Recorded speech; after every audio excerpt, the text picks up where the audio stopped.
جیسے میں نے بات کی ہے کہ کبھی خوشیاں آ جاتی ہیں، کبھی غم، کبھی پریشانی، مصیبتوں کا بھی سامنا ہمیں کرنا پڑ جاتا ہے.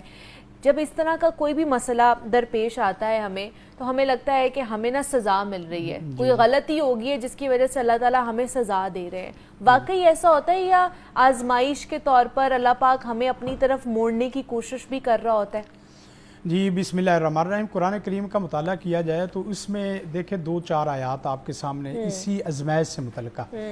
پہلی آیت ہے ما اصاب من مصیبت الا باذن اللہ. سب سے پہلے آپ کے اوپر جب بھی کوئی تکلیف آئے، مثلا وہ رنج کی شکل میں آئے، وہ غم کی شکل میں، وہ ہم کی شکل میں، وہ حزن ہے، یعنی کچھ اندر سے کھانے والی تکلیفیں، کچھ باہر سے مٹانے والی تکلیفیں، کوئی بیماری ہے، کوئی نقصان ہے، کوئی آپ کو ایسی چیز لاحق ہے، بیماری لاحق ہے، تو سب سے پہلے جو ہم نے چیز دیکھنی ہے وہ یہ کہ یہ اللہ کا حکم ہے. اللہ کے حکم کے بغیر کچھ نہیں ہوتا.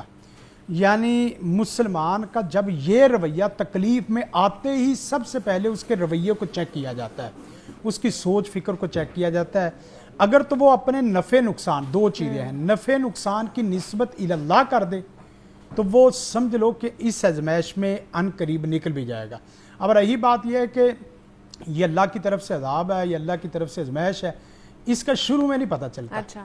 اور نہ ہی اس کا درمیان میں پتہ چلتا ہے. یہ and of the day time بتائے گا کہ آپ کے لیے یہ ازمائش تھی یا آپ کے لیے عذاب تھا. مثلا اگر تو آپ صابر شاکر بندے ہو کے، عابد زاہد بندے ہو کے اس ازمائش سے نکل گئے ہیں تو سمجھ لو کہ اللہ تعالیٰ کی طرف سے یہ ازمائش تھی اور آپ کا اس کو انعام بھی ملا ہے. سبحان اللہ.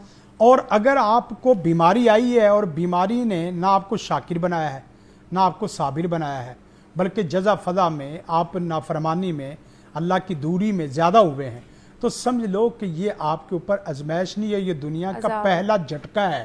اچھا. وَلَنُذِيقَنَّهُم مِّنَ الْعَذَابِ الْأَدْنَىٰ دُونَ الْعَذَابِ الْأَكْبَرِ.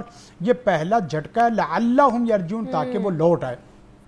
قرآن کریم کی آیت بھی ہے کلُّ نَفْسٍ ذائقۃُ الْمَوْتِ وَنَبْلُوکُم بِالشَّرِّ وَالْخَیْرِ. اصل تکلیف اللہ کو کیا پڑی ہے؟ ما یفعل اللہ بعذابکم. اللہ کو کیا پڑی ہے کہ تمہیں تکلیف میں رکھے.